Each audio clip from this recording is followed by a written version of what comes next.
Chapter 1. The Ship of Dreams.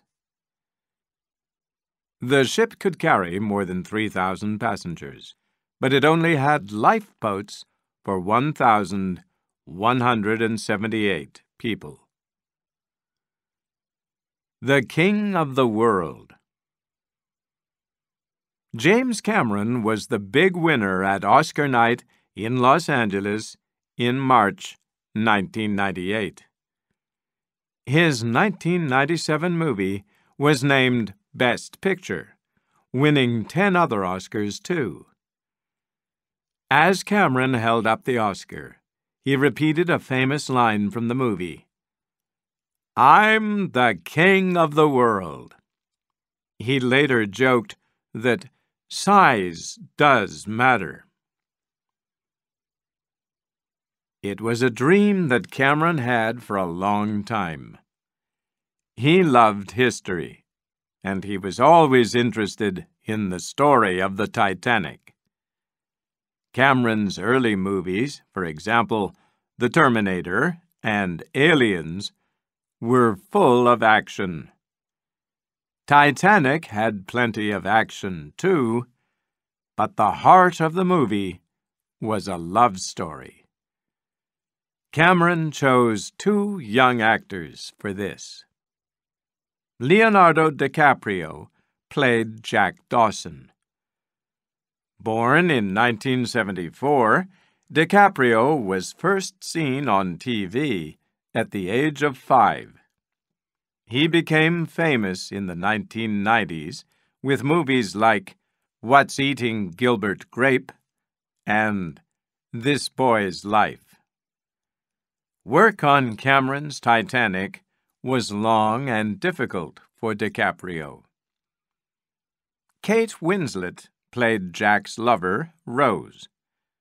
The British actress was also born in 1974. Winslet was not interested in small parts in Hollywood movies. She wanted to act in the theater. But soon, Kate was in the biggest movie that was ever made. While Cameron was making the movie, not everybody was so sure about its success. It took a long time to make the movie. As it continued, the cost went up and up. It finally cost between $185 million and $200 million. The movie's opening was changed from summer of 1997 to December. Many newspapers and magazines wrote stories about the movie like Titanic Sinks. Titanic was more expensive than any other movie. For the first part, Cameron filmed the real Titanic at the bottom of the ocean. He had to go down to the ship in a submarine 12 times. Cameron filmed most of the movie on a model that was almost as big as the Titanic. He wanted everything on the ship to be like the real Titanic. Clothes, furniture, machines, everything had to be exactly right. Not all newspapers and magazines liked the movie. One called it Dead in the Water. But people around the world loved it. The world's most expensive movie became the biggest success. It earned over $1,600 million. The biggest and the best. In the 1900s, more and more people wanted to travel across the Atlantic Ocean. The ships became bigger and better as ship companies fought hard for customers. In 1907, the White Star Line decided to build the biggest and best of all. The company planned to make 3 ships. Their names said a lot about them: Olympic, Titanic, and gigantic. Next to the Titanic, most other ships seemed small. It was 269 meters, 882 feet long. At the time, the tallest building in the world was only 229 meters, 750 feet. Everyone thought that the ship was also very safe. There were 16 compartments. In an accident, big metal doors could close, and then no water could get from one compartment to another. The ship was even able to float with the first 4 compartments full of water. The Titanic became the famous unsinkable ship. Nobody seemed to worry about another important fact. The ship could carry more than 3,000 passengers, but it only had lifeboats for 1,178 people. Lifeboats. There were 20 lifeboats on the ship. Bridge. The ship's bridge gave the captain and officers a good view. Compartments. There were 16 compartments on the ship. Decks. The ship had 9 different decks. The top one was the boat deck. That ship is going to sink. Can some people see the future? Can dreams ever show what is going to happen? A few strange things happened before the Titanic sailed for the first time in 1912.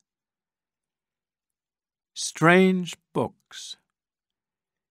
In 1898, Morgan Robertson wrote a book called Futility, or The Wreck on the Titan.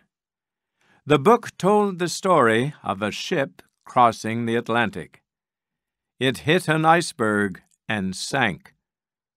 Almost all of the passengers died because there weren't enough lifeboats.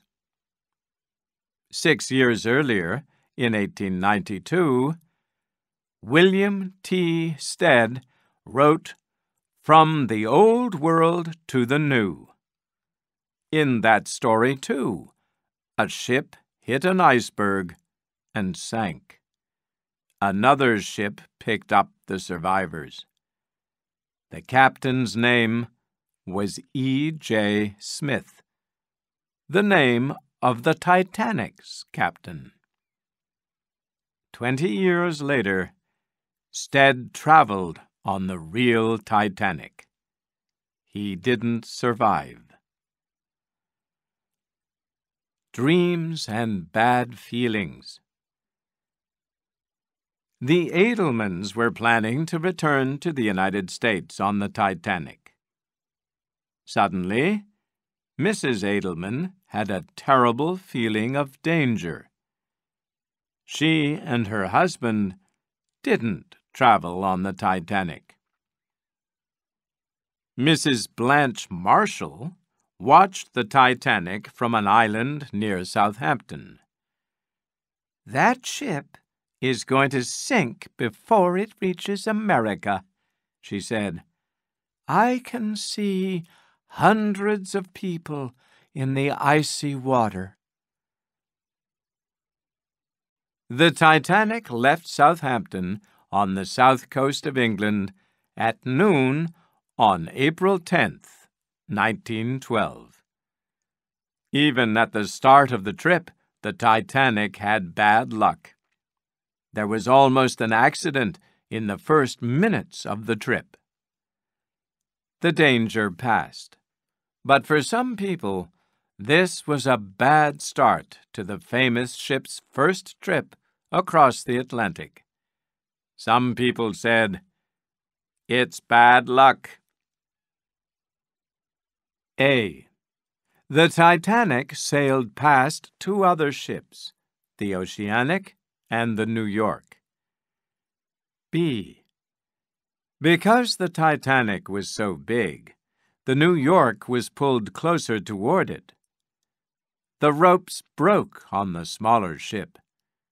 It began to float toward the Titanic. C. Luckily, a small boat was able to tie a rope onto the New York. It pulled the smaller ship out of the way. At this time of year, there was also a danger of icebergs in the North Atlantic, but the Titanic's captain, Edward Smith, wasn't really worried about ice. This was the unsinkable Titanic. The Queen of the Ocean. The Titanic was able to carry more than 3,000 people, but there were only 2,207 people on the ship for its first trip. First class, 322 passengers. Second class, 275 passengers. Third class, 712 passengers. Crew, 898 people. The different classes didn't mix on the ship. They slept, lived, and ate on different decks. Of course, the first-class passengers were on the higher decks. The second-class passengers were in the middle. Then came the third-class passengers at the bottom. First class. The White Star Line called the Titanic the Queen of the Ocean. For first-class passengers, life on the Titanic was as comfortable as life in the most expensive hotels in Europe and America. There were hundreds of servants to look after them. Their private rooms were large and comfortable. They could enjoy a swimming pool, a library, Turkish baths, and excellent restaurants and bars. Some of the richest people in the world were on the ship. In fact, American John Jacob Astor IV was possibly the richest of all. In 1912, he had $87 million. That is more than $1,500 million today. Bruce Ismay, the president of the White Star Line, and Thomas Andrews, the ship's builder, were also on the Titanic. Second class. Life for the passengers in second class was comfortable too. In fact, second class on the Titanic was as nice as first-class travel on many other ships. These passengers also had a library and a few bars. They too could walk around on an open deck and enjoy views of the ocean. Third class. More than half of the passengers were in third class. Of course, life on these decks wasn't as comfortable, but the rooms were clean and bright. More than 100 of the third-class passengers were from Ireland. The others came from many different countries in Europe. Most of them had the same dream. They were leaving their problems in their own countries. For them, the United States of America was the promise of a new life. A Passenger's Story. Part 1. 17-year-old Jack Thayer was on the Titanic after a vacation in Europe with his parents. "I don't think I'll be bored on this ship." He used the ship's swimming pool every day. A ship with a swimming pool. On Sunday evening, while his parents ate dinner with the captain, Jack ate alone. "Excuse me, can I have a light?" "Of course." The two young men talked for a long time. "This ship's wonderful, isn't it?" "I was on a ship that sank once. It was near Alaska." The man's name was Milton Long. He was traveling home to the United States, too. "I must go to my room. My parents will be worried. Good night, Milton." "See you tomorrow, Jack." That night. "That's strange. This ship has stopped. What's wrong?" "Something's happened. I'm going out on deck to see the fun." "I'll join in a minute, Jack." "We hit an iceberg. I'm sure of it." "An iceberg?" Continues. Chapter 2. Danger. Many passengers heard the noise, but it wasn't very loud. Nobody knew it yet, but this was the beginning of the end for the Titanic. On Sunday, April 14th, while the passengers enjoyed life on the Titanic, radio operators Jack Phillips and Harold Bride were busy. Many passengers wanted to send personal messages to friends and relatives on land. But Phillips and Bride were receiving messages from other ships also. 1:45 p.m. Early in the afternoon, Phillips received an ice warning from a ship called the Baltic. It was the third warning of the day. The message was taken to the bridge, but Captain Smith didn't show it to his officers until 7:15 p.m. 8:40 p.m. It was a cold, clear evening now. Seeing the message about ice, Second Officer Lightoller told the lookouts to watch carefully for icebergs. 9:40 p.m. In the radio room, Jack Phillips took another message about icebergs ahead. It never reached the bridge. Phillips put it down on his desk and continued with his work. 11 p.m. Phillips received another message. This one was from a ship called the Californian. The ship couldn't move through the ice. "Shut up! Shut up!" Phillips said. "I'm busy." 11:40 p.m.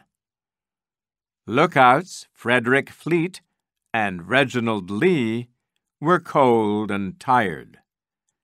Suddenly, Fleet saw a large black shape in the ocean. He rang the warning 3 times and telephoned the bridge. "Iceberg right ahead," he told Sixth Officer James Moody. On the bridge, First Officer William Murdoch had to act fast. He turned the ship left, hoping to miss the iceberg. He also ordered the crew to stop the ship. The iceberg was 30 meters higher than the top decks. Some ice fell onto the deck as the ship passed it, but nothing broke. It was a different story under the water. The iceberg hit the side of the ship, making a few long holes below the water. Many passengers heard the noise, but it wasn't very loud. Nobody knew it yet, but this was the beginning of the end for the Titanic. 11:40 p.m. Captain Smith hurried to the bridge. "What have we hit?" he asked Murdoch. "An iceberg, sir," replied the first officer. Soon Bruce Ismay of the White Star Line was on the bridge too. Fourth Officer Joseph Boxhall went to check the lower decks. 15 minutes later, he reported, "Water is coming in."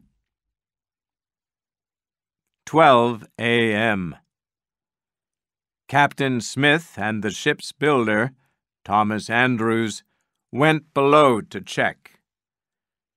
Andrews immediately understood the terrible danger.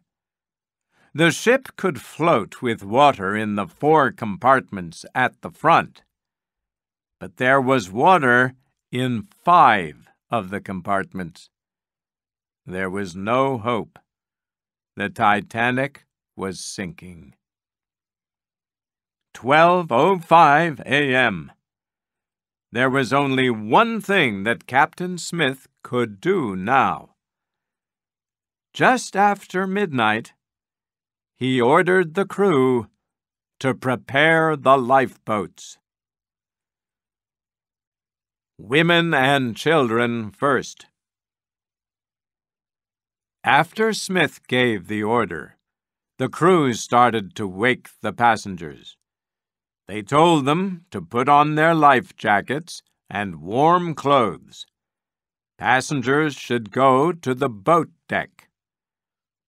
At first, many of them didn't believe the danger. Of course, the Titanic couldn't sink. Some of the first lifeboats were almost empty. There were 12 people in one boat for 70 people. As the front end of the Titanic sank lower and lower in the water, more passengers began to understand the danger. But they still didn't know the most terrible fact of all. There were more than 2,200 people on the Titanic, but the ship had lifeboats for only 1,178. Parents said goodbye to their children. Husbands kissed their wives for the last time. One woman's husband told her, "You go, I will stay." The lifeboat left, and she never saw him again. First-class passenger Molly Brown was put into the third lifeboat, and she helped to get the boat away from the ship. Later, she saved a dying man, keeping him warm with her coat. An old woman, Mrs. Ida Strauss, decided not to go into a lifeboat. She couldn't leave her husband. "We have lived together, and we will die together," she said. One man put on women's clothes and tried to get into a lifeboat. The officer sent him away angrily. Third-class passenger Minnie Coots didn't have enough life jackets for her 2 sons. One of the crew gave his life jacket to her. "There," he said. "If the boat goes down, you'll remember me." By 1 o'clock, the danger was clear to everybody. Now there was no problem filling up the boats, and the officers had a different problem. They had to keep people away. Guns were given to the officers on the boat deck. "Come quick!" While the crew began to fill the lifeboats, radio operators Jack Phillips and Harold Bride began to send messages for help. Their message was CQD. Come, quick, danger. At first, Phillips and Bride weren't worried. They even made jokes as they worked. "You'll see your first iceberg," said Phillips with a laugh. "The Americans will enjoy it," answered Bride. "They all like to have ice in their drinks." The first replies came from ships that were too far away. Then Phillips heard from the Carpathia. The ship was traveling from New York to the Mediterranean. The Carpathia's radio operator, Cyril Evans, couldn't hide his surprise. He immediately told Arthur Rostron, the captain of the Carpathia. Then he called the Titanic again. The Carpathia was turning around. It was coming to help. But there was a problem. The Carpathia was about 93 kilometers, 58 miles away. It could reach the Titanic in 4 hours. That was too long. The Titanic had less than 2 hours. Now Phillips and Bride understood the danger. They continued to send messages, hoping to find a closer ship. The Titanic was becoming noisier, and their job became harder and harder. As they worked, Phillips and Bride started sending the new help message, SOS. The Titanic was the first ship that sent an SOS message. It was quicker and easier to send. The 2 men bravely stayed in the room until it was almost the end. Their last message was sent at 2:17 a.m. Outside on the deck, hope was growing. Captain Smith and 4th Officer Boxhall could see the lights of a ship that was only 9.5 to 16 kilometers, 6 to 10 miles, away. The crew tried to send a message to the ship with a light. Then, at 12:45 a.m., they began to send rockets high into the dark sky. They sent a rocket every 5 minutes. At first, the ship seemed to be coming closer, but then its lights disappeared. Hopes of help for the Titanic disappeared with them. What was the ship that was so close? Why didn't it help? Some people think that it was the Californian. In fact, the crew of the Californian did see lights in the sky and the lights of a ship, but the ship seemed quite small to them. When they tried to send a message to it, there was no answer.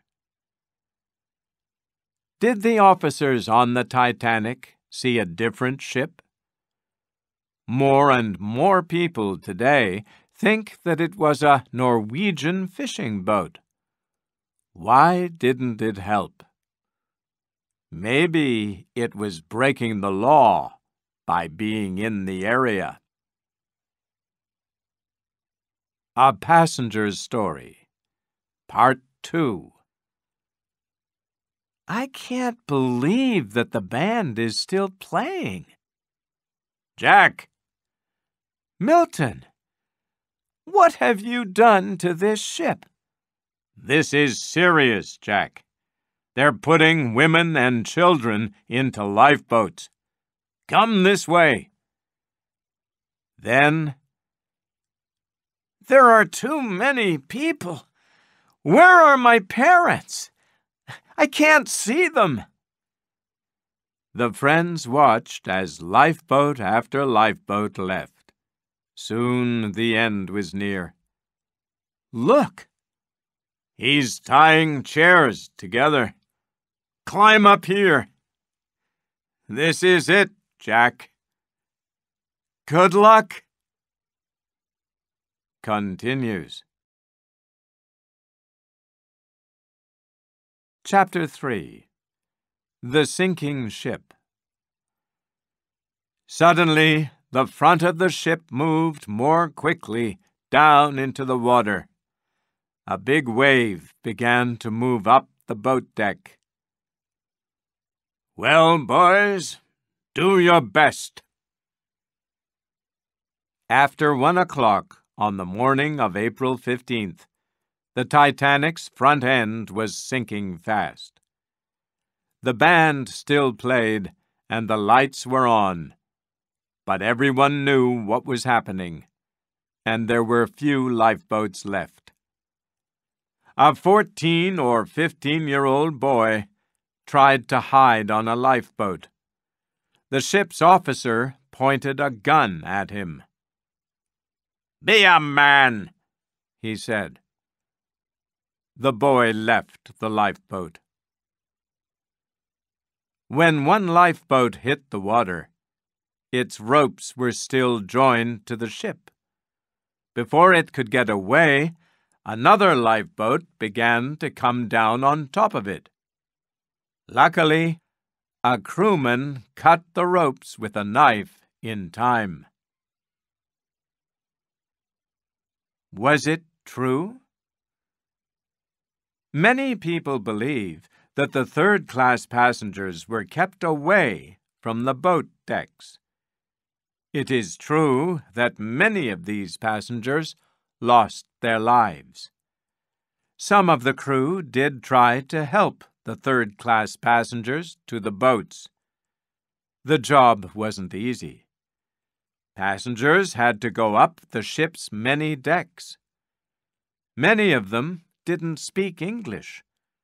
They didn't understand the danger.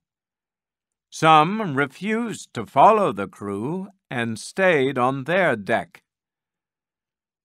Some doors were locked by the crew.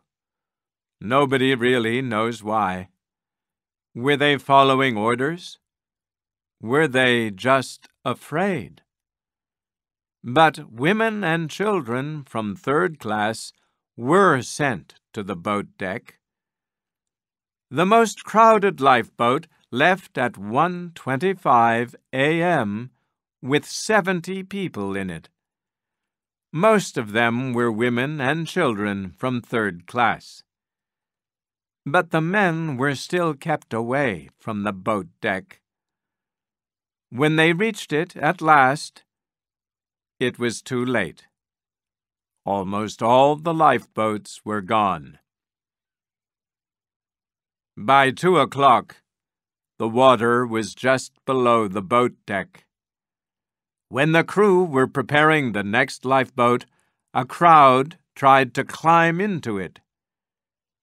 Second Officer Lightaller stopped them by waving his gun. The crew made a wall with their bodies, while women and children got into the boat. Now, only 2 small lifeboats were left. Each boat could hold 47 people. They were still tied to a roof on the deck. While the crew tried to free these last boats, Captain Smith shouted to them, "Well, boys, do your best for the women and children." Then he told them to save themselves. There were still more than 1,500 people on the ship. Many of them looked for ways to survive. Others prepared to die. First-class passenger Benjamin Guggenheim came on deck in his dinner suit. "We've dressed up in our best and are prepared to go down like gentlemen," he said.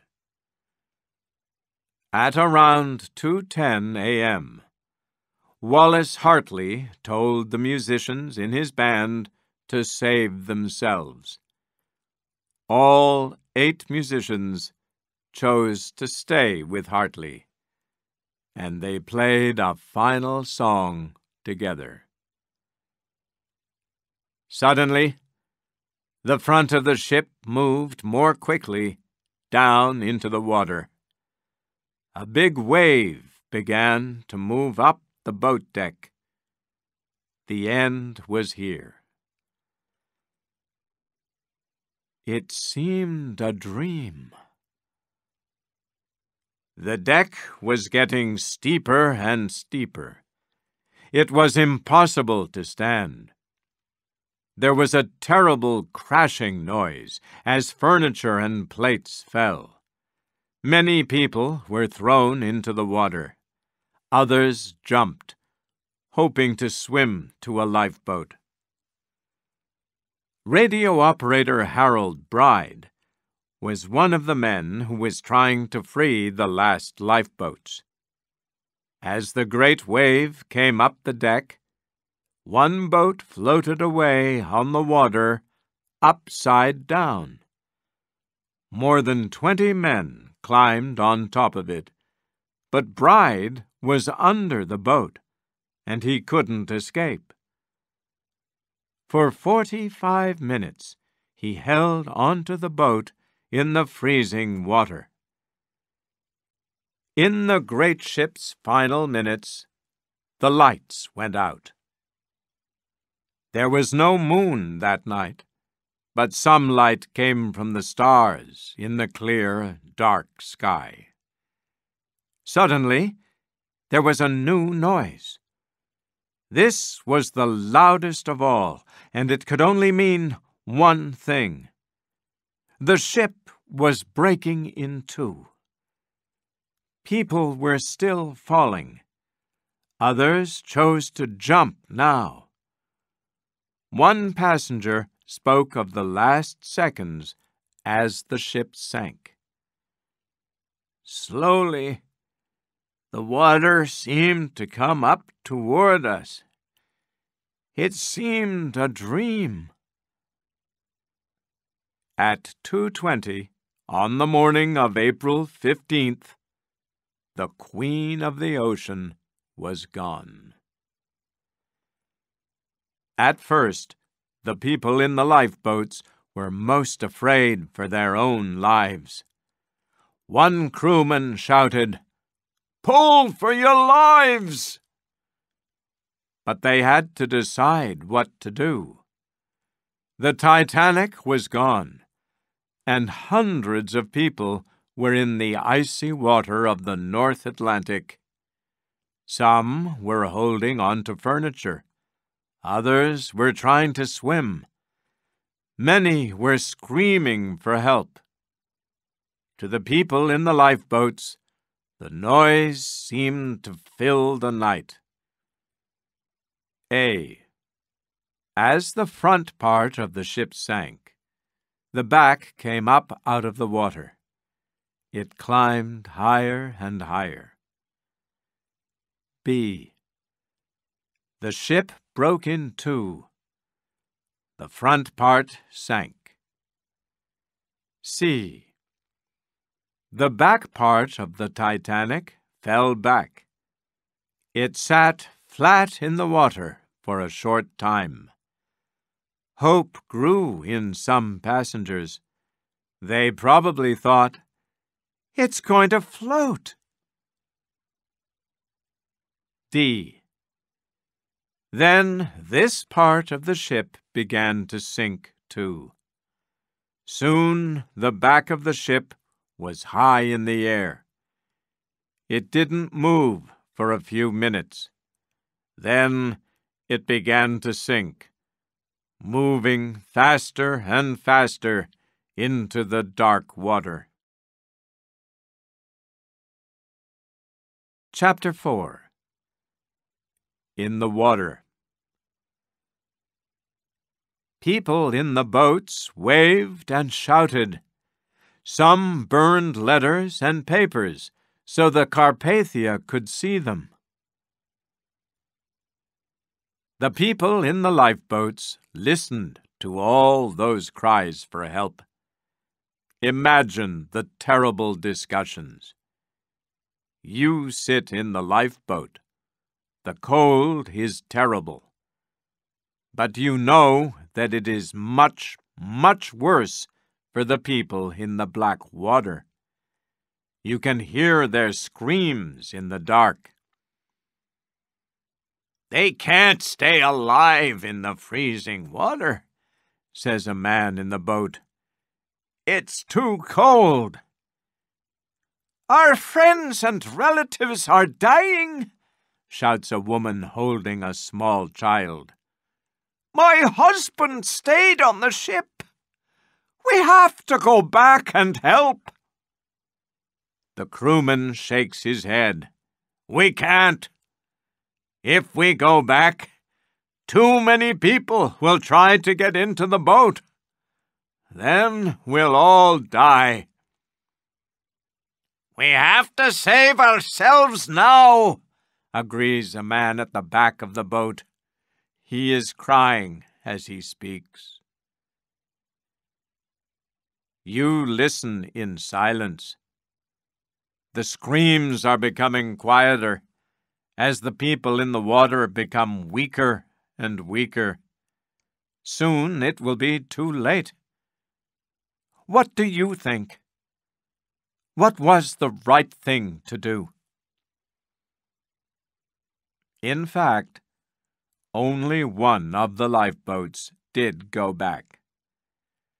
Fifth Officer Harold Lowe ordered a search for survivors, but it was too late. When they arrived, most people were dead. Only 12 people were pulled from the water. One of the people in the water that night was young Jack Thayer.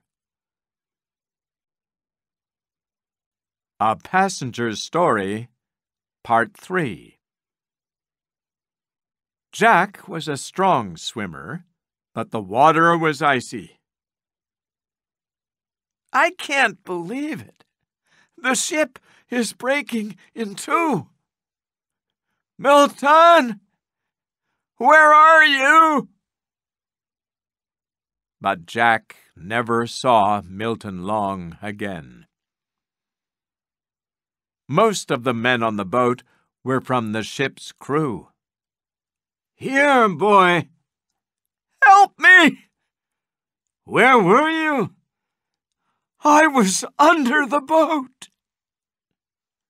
Others were not as lucky. "You can't come on. One more will sink us." That's all right, boys. Good luck to you."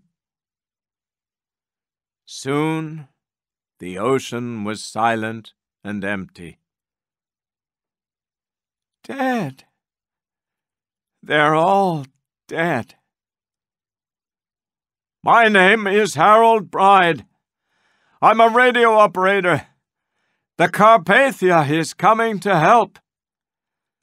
I hope she arrives soon." As morning arrived, the ocean became rougher and rougher. Then, "What's that? Over there?" "It's a star." "No! It's a light." "It's the Carpathia, Jack. She's there." The Carpathia arrives. When he received the Titanic's SOS message in the night, Captain Rostron of the Carpathia ordered his ship to go as fast as possible. There was a lot of ice in the area, but Rostron was a good captain. The Carpathia saw a rocket from one of the lifeboats at 4 a.m., less than 2 hours after the Titanic sank. It wasn't easy to find all of the survivors. The lifeboats covered a 6.5-kilometer, 4-mile area. It took Rostron and his crew 4 hours to pick up everybody. People in the boats waved and shouted. Some burned letters and papers so the Carpathia could see them. Captain Rostron ordered his crew to count the survivors. They counted 705. Later, people guessed 711 or even 757 survivors. That meant that more than 1,500 of the Titanic's passengers and crew died.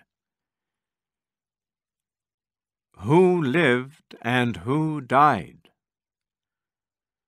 Bruce Ismay, the president of the White Star Line, escaped in one of the last lifeboats. Thomas Andrews, the ship's builder, died with the ship. He never even put his life jacket on. Captain Smith didn't survive. There was a newspaper story about him saving a baby in the water. It probably wasn't true. Harold Bride lived. He even worked in the radio room as the Carpathia sailed to New York. Jack Phillips wasn't as lucky as Bride. He swam to a lifeboat, but died of cold in the night. Second Officer Charles Lightoller survived. He was the last survivor who climbed onto the Carpathia. Wallace Hartley and the musicians in his band went down with the ship.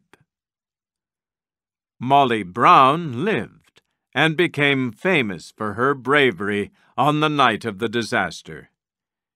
In 1960, there was even a musical play about her, The Unsinkable Molly Brown. Jack Thayer found his mother on the Carpathia. His father died on the Titanic. He later wrote a letter to Milton Long's parents, describing their son's last hours alive. First class. Men, 54 lived. 119 died. Women and children. 145 lived. 10 women and 1 child died. 60% survived. Second class. Men, 15 lived, 142 died. Women and children, 104 lived, 24 died. 42% survived. Third class. Men, 69 lived, 417 died. Women and children, 105 lived, 119 died. 25% survived. The crew. Men, 194 lived, 682 died. Women, 20 lived, 3 died. 24% survived. Chapter 5. The World Cries. Through newspapers and radio, the eyes of the world were on the ship and its survivors. At first, as the Carpathia traveled back to New York, no messages were sent to the waiting world. Some newspapers, still believing in the unsinkable ship, got the story completely wrong. In their news stories, the Titanic was safe and all the passengers were alive. When the news was finally known, sadness and surprise were felt around the world. 10,000 people were waiting when the Carpathia arrived in New York on the evening of Thursday, April 18th. Through newspapers and radio, the eyes of the world were on the ship and its survivors. Even after the terrible accident, things were very different for first-class and third-class passengers. The survivors from first class were taken to the best hotels in New York. But the passengers from third class were in a new country without any money or clothes or any of their things. Back in the North Atlantic, a ship was picking up dead bodies from the ocean. In the next 6 weeks, 328 bodies were found. The crew of the Mackay Bennett didn't know who most of them were. But they did know John Jacob Astor IV, possibly the richest man in the world. He was carrying a big gold ring, a gold watch, and a lot of money when he died. None of it helped him. In Britain and the United States, people were angry about the disaster. Many questions were asked. Why didn't Captain Smith act on warnings about ice? Why did Bruce Ismay survive when his passengers died?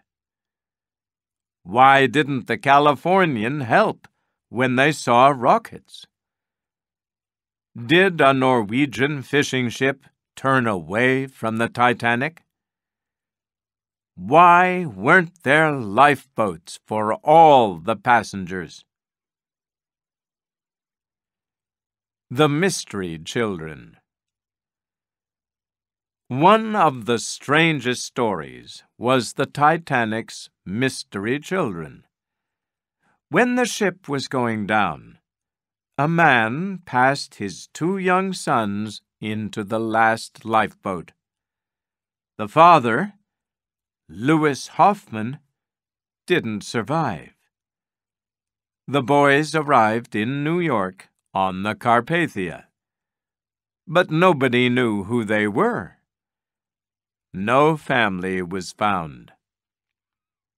In fact, Louis Hoffman wasn't the father's real name. It was Michel Navratil. Navratil took the boys from their mother in France and decided to start a new life with them in the United States. He didn't want their mother to know.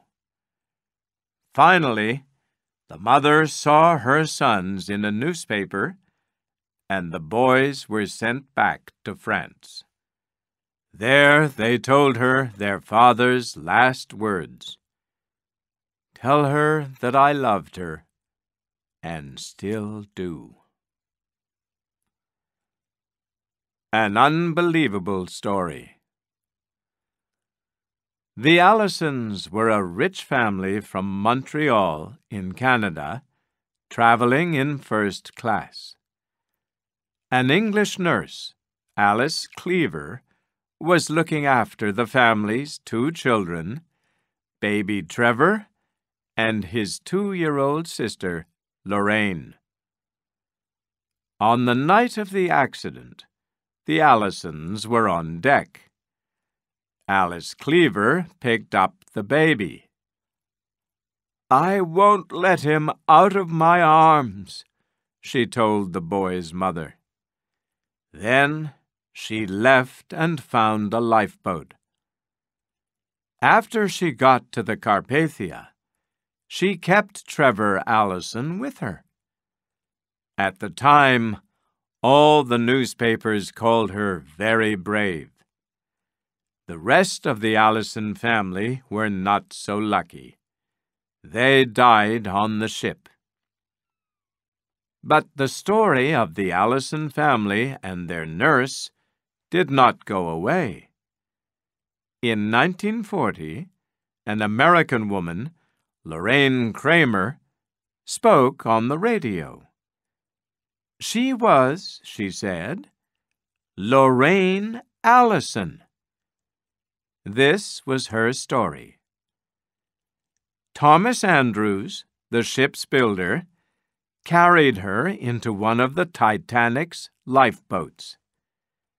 She and Andrews lived together in the United States, and sometimes